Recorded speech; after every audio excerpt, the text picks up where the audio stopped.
Welcome back, history students. We are going to continue with the chapter on the American West. So in the last video, I gave you a general history of American westward expansion. Today we're going to talk about the pioneers who moved westward and a little bit about women's experience in the West. Okay, so we've already covered how the U.S. achieved its manifest destiny through things like the Louisiana Purchase, the Texas Revolution, which led to the annexation of Texas, and then the Mexican-American War. Then we discussed the gold rush, which helped to populate the West very quickly and led to the development of new cities and communities in the West, not just California, but all over the Southwest. The U.S. government encouraged Americans to move westward because the government wanted the land to be developed. As I mentioned in the last video, the more that the West is developed, the wealthier the U.S. becomes, because we have more industries, more farms, more ranches, and that makes the U.S. more prosperous. So the government passed laws to encourage Americans to move westward. I'm not going to go into all the laws in this class, we don't have time, but I'll give you one example. In 1862, during the Civil War, the U.S. passed the Homestead Act. That allowed Americans to claim up to 160 acres of land, and that land was free. However, the government expected you to develop the land within 5 years, meaning you could get up to 160 acres in the West, but you had to develop the land. You had to set up a ranch, or you had to farm the land, or you had to set up a business, but you couldn't just take the land and then let it sit there. If you didn't develop the land within the 5-year period, the government would take the land back. So that was one way that the government encouraged people to move westward, because you could get land for free or for very cheap in the West, and there are a lot of pioneers who left the East and took a chance to move west, get cheap land, and hopefully make their fortunes. The first big wave of westward migration to the Midwest was 1800 to 1820. That was known as the Great Migration. Now, after the U.S. war with Mexico, Americans began to move further west to places like, as I mentioned, California, Arizona, Colorado, Utah, and all the other, New Mexico, all the other new western states. Now, the journey westward was very difficult. There wasn't a railroad to the west initially. So that meant that the way you went west was by what's called a wagon train. So people walked with their wagons, their horses, their cattle from the east to the west with no shelter from the weather. And it wasn't just men that went westward. There were women also who moved westward, and whole families, children and parents, moved westward together. So let's talk a little bit about the difficulty of the journey westward, and then we'll talk about women's journey westward. It's not like you see in the movies. You know, if you watch the movies, people move in the wagon trains westward, right? And the mother and the kids are in the back of the wagon while Pa is sitting up on the wagon, you know, urging the horses westward. That's not at all how the wagon train looked. People had their wagons full of their household belongings that they were moving westward. There wasn't much room in the wagons for Ma and the 5 kids to sit. So pretty much what mostly happened was everyone walked, except the one person that was sitting on the wagon dealing with the horses.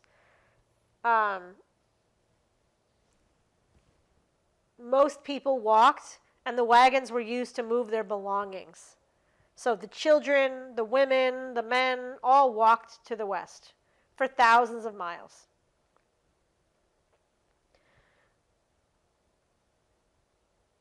The journey was difficult because there wasn't any protection from the weather. You would not walk through settled areas the further west you got. So it wasn't like there was a place to go and get supplies. You had to bring everything with you, and you were literally in the open wild the entire journey.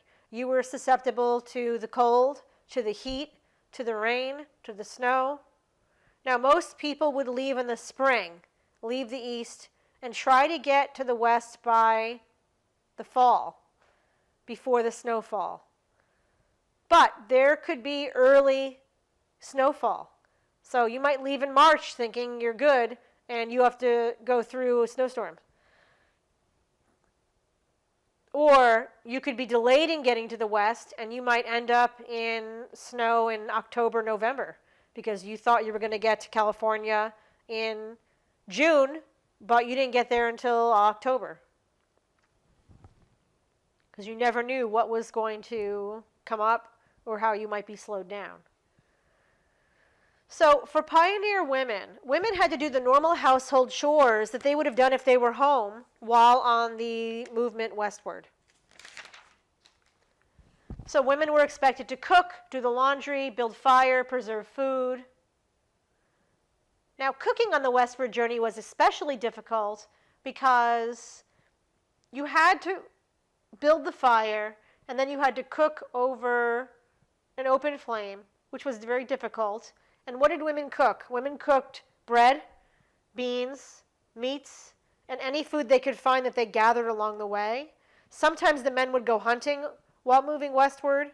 They would hunt deer, or they would hunt, different animals, and that would provide the meat for the journey. I wanted to show a few paintings that depicts the pioneers that moved westward on what's known as the Oregon Trail, which was a popular trail out to the west.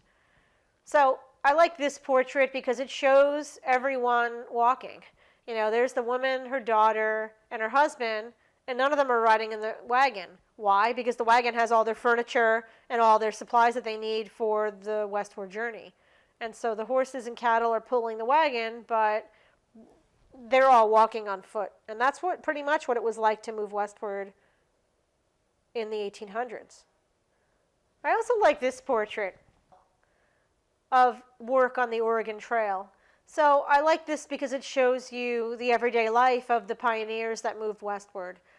So you see the pioneers, they've stopped by a creek. This is actually depicts a hot springs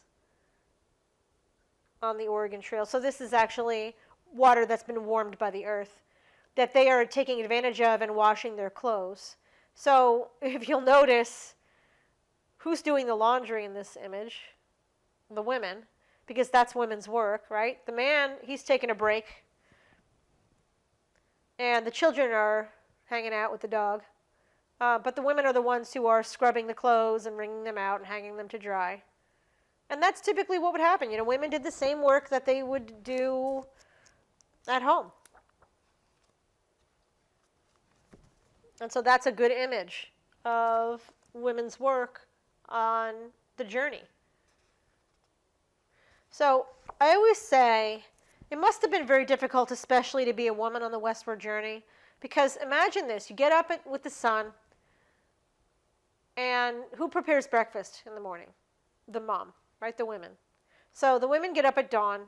They have to stoke the fire, get breakfast going, feed everyone, clean up after breakfast, pack up, and then make the journey, right? So then you're walking for hours and hours and hours all day, walking in the sun, walking in the rain, and then you stop to camp. And so women's work begins again, right? Who's going to start the fire? Typically the women did that. Who is going to prepare dinner? Women.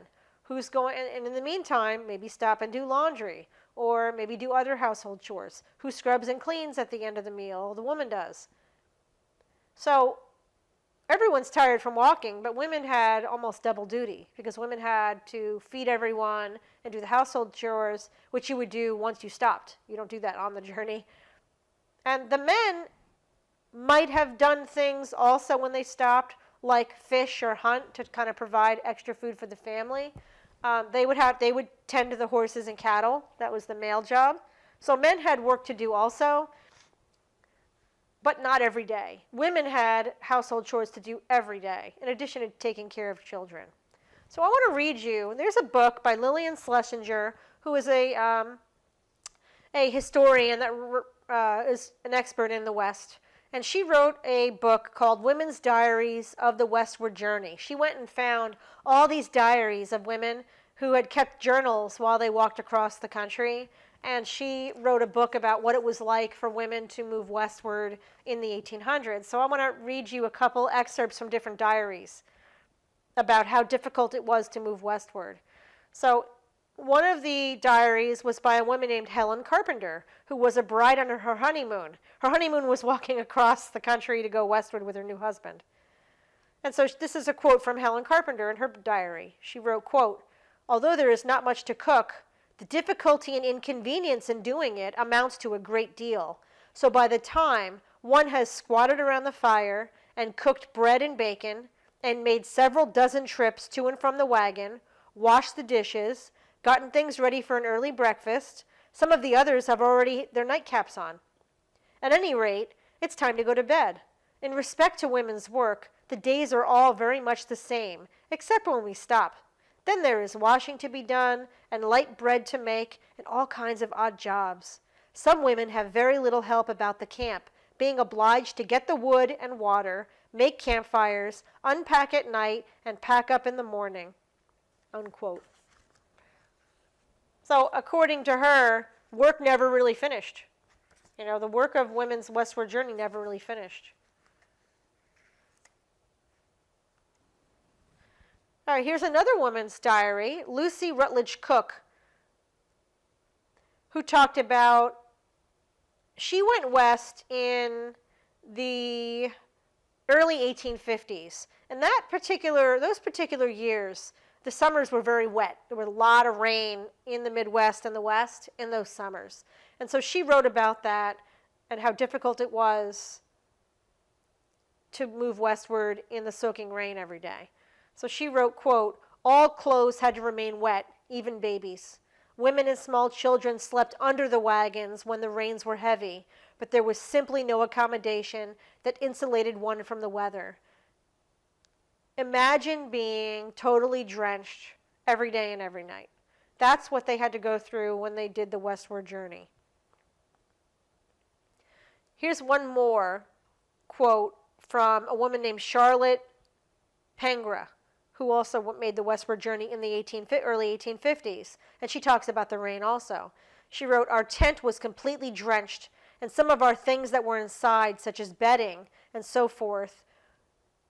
You who have never experienced the pleasure of being awakened sun-dry times during the night by the falling of pearly drops in their faces can scarcely imagine the exquisite pleasure such as an awakening affords, especially when it brings the consciousness of a hard thunderstorm raging without and the uncertainty that there is nothing but the thickness of cotton cloth to shelter us from the peltering rain."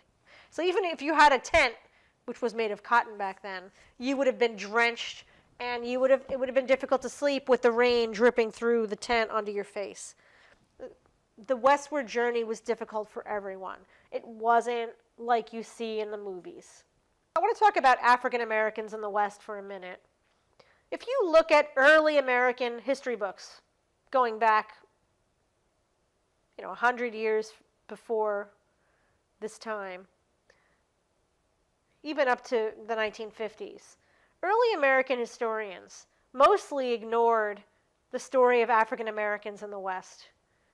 But we know through history, through records, that there were African Americans in the West, even though they were ignored by the history books. Not all westward settlers were white. There were African American pioneers that moved west during the 1800s and early 1900s. Now, some of them were free settlers who came to the West for opportunities the same way white settlers came to the West for opportunities. Some African Americans were brought to the West as slaves by their slave owners. And there were fugitive slaves who ran away to the West. Not all fugitive slaves ran to the north. There were slaves that ran away to the west. So there were African Americans living in the west in the 1800s through the early 1900s. There also were black settlements in parts of the west. In Indiana, in Hamilton County, there was a settlement called the Roberts Settlement. It was made up of Cherokee Native Americans and free African American settlers. Now, the Cherokees had been forced to move there because they had been pushed out of the South in the 1830s in the removal program the government set up, and they ended up in Indiana. They built homes, schools, churches, but they also had free African American settlers there too. And by the 1860s, the Roberts Settlement was a successful community. So there were settlements of Native Americans, African Americans in the Midwest and West. So I want to talk a little bit about African Americans in the state of California.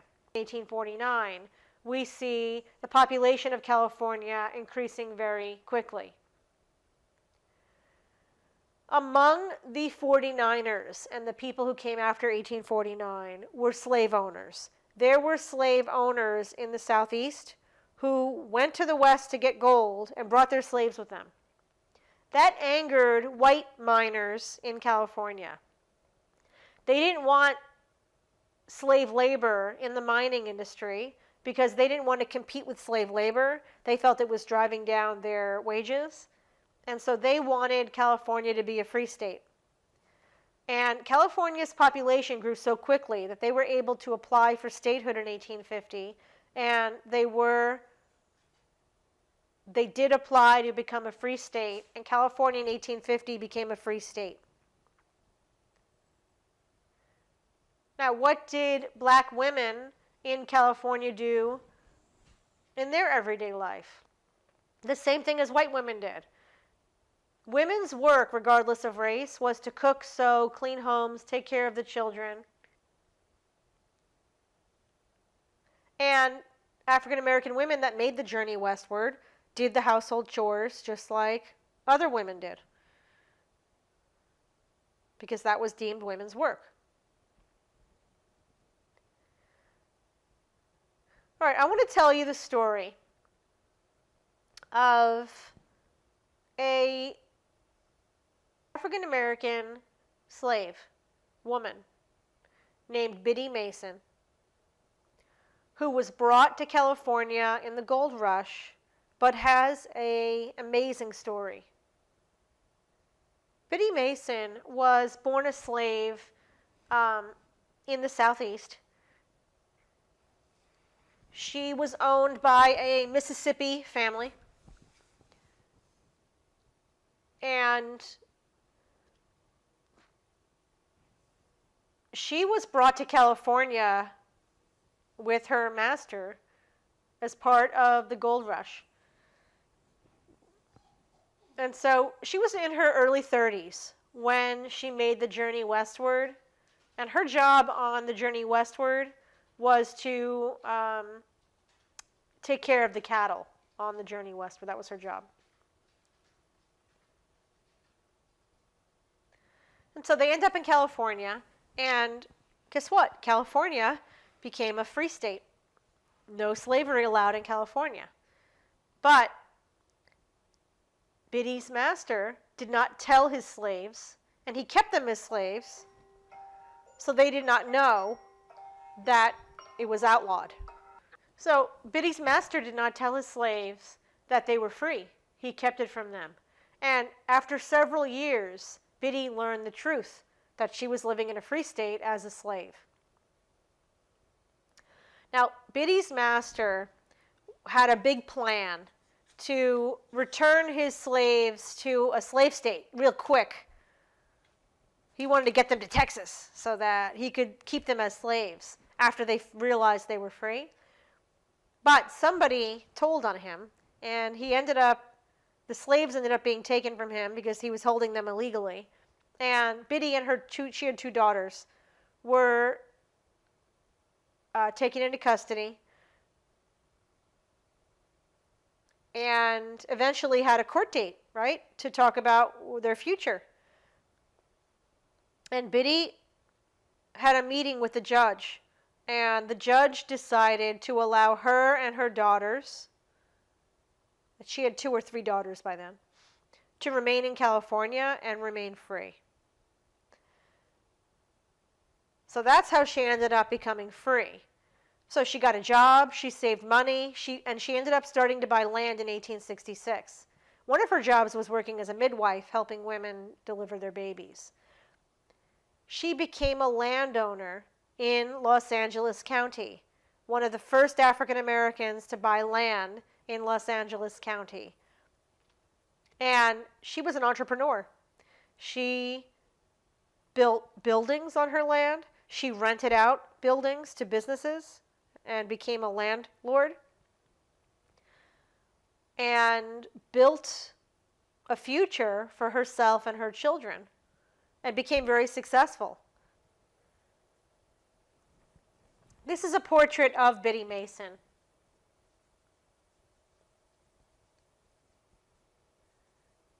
Biddy Mason was very charitable after she became wealthy. She always gave back money to her community. She gave money to open schools and churches. She bought food for the poor. And she even visited the local prison and visited the inmates, and she would bring them food and help them and keep them company. She was a very gifted and giving woman. And I like to bring up her story because most people have never heard of Biddy Mason, and they don't know her story, and they're shocked to learn that as someone who was brought to California as a slave ended up becoming a wealthy landowner. And not only that, but as a woman, an African American woman, was able to become financially independent and successful in the mid-1800s is an interesting story. And even when I was in college, I never learned about Biddy Mason until years later. The last thing I want to talk about is challenging gender roles in the West. You know, many women who moved westward kept to the private sphere out of the public eye, the way women lived on the East Coast. But there were women who took advantage of frontier living to live more in the public sphere. It was easier for women in the West to challenge gender roles than in the East. In the East, women were set in their ways. Women were expected to stay in the private sphere, and it was difficult to challenge that. But the West was a new frontier. The West, we have new communities, and it seemed to be easier for women to challenge gender roles in the West than it would have been in the old-fashioned East Coast. So there were women who more masculine roles in the West. I'll mention one woman who was from Montana named Calamity Jane. Now, there's a lot of mystery about the true story of Calamity Jane because she built up her own legend and she exaggerated some of her story, so it's hard to know what's truth from fiction. But historians do agree that Calamity Jane did challenge gender roles in the West in the 1800s. One thing that she did that we know is documented through photographs was she often dressed as a man. She wore men's clothing, took on male jobs in the West. She had worked as a stagecoach driver. She had lived on different military bases. She was great at riding horses. She also helped to nurse people who were infected with smallpox at one point in the West. And the other thing about Calamity Jane was that she lived in the public sphere all the time. She didn't marry, although there are rumors she might have married, but there isn't a record that she married. And she worked and lived in the public sphere her entire life. Part of that was drinking publicly. Remember I told you when we talked about the temperance movement that there were women alcoholics, of course, in the 1800s, just like there were men alcoholics.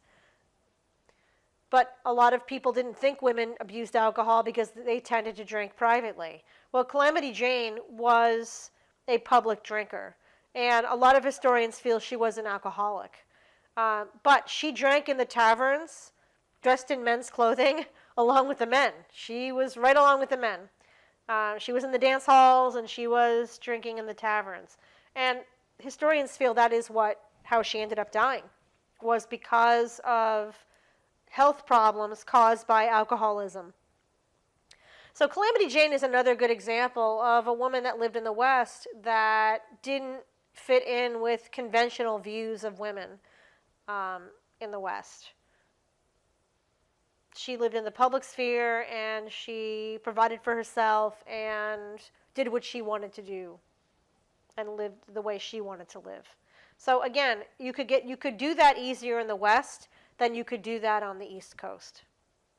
So that's two women, Biddy Mason and Calamity Jane, who both challenged gender roles, both became financially independent, and